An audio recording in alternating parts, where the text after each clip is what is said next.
તાપી જિલ્લાના સોનગઢ તાલુકાના ચીમકુવા ગામે રોડ પર અકસ્માત સર્જાયો। તારીખ 21 ફેબ્રુઆરી શુક્રવારે સવારે 9:30 કલાકે ચીમકુવા ગામના રહેવાસી નિતેશ ગામિત જે ટોકરવા ગામ તરફથી ચીમકુવા તરફ પોતાના ઘર તરફ આવી રહ્યા હતા તે સમયે ઓટાથી સોનગઢ તરફ આવતો મહારાષ્ટ્રનો ટ્રક MH39 AD002 ફૂલ જોરમાં ડ્રાઈવરે રોંગ સાઈડ બાઇક ચાલકને ટકરાતા જગ્યા પર જ અકસ્માત થતા તે સમયે આજુબાજુના રહેવાસી એકસાથે ભેગા થયા હતા, પણ તે 22 વર્ષનો નિતેશ ગામિતનું ઘટના સ્થળે મૃત થયું।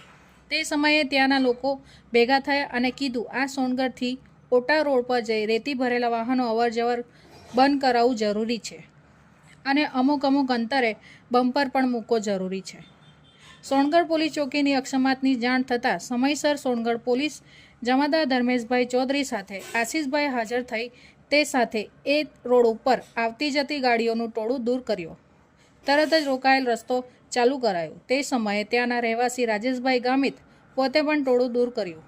એ સાથે શું કીધું તે સાંભળીએ। મારું નામ રાજેશભાઈ ગામિત, હું ચીમકાનો રહેવાસી છું। મારું ઘર જે સડકના બાજુમાં જ છે, પણ પાછલા ઘણા સમયથી મેં જોયું છે કે આ રોડ પર બેફામ ઓવરલોડ ગાડીઓ દોડે છે અને એના પાછળ વહીવટ તંત્રોએ હજુ પણ કંઈ કાર્યવાહી કર્યું નથી।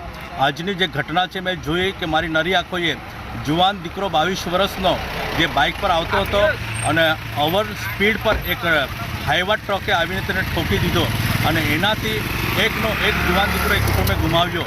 અને એની પાછળ અમારી રજૂઆત એ છે કે વહીવટતંત્રો એને ધ્યાનમાં રાખીને જલ્દીથી જલ્દી કાર્યવાહી કરે અને હાઈ સ્પીડમાં જતા ટ્રકોને રકે। ઓવરલોડ અને આવી રીતના રેતી અને કપચી ઘણા જ ભરીને ઓવરલોડ ટ્રકો જે છે નાસિકના મહારાષ્ટ્રની ગાડીઓ અહીંયાથી ચાલતી છે, એના માટે એ તંત્રો ધ્યાનમાં રાખે એ અમારી રજૂઆત છે।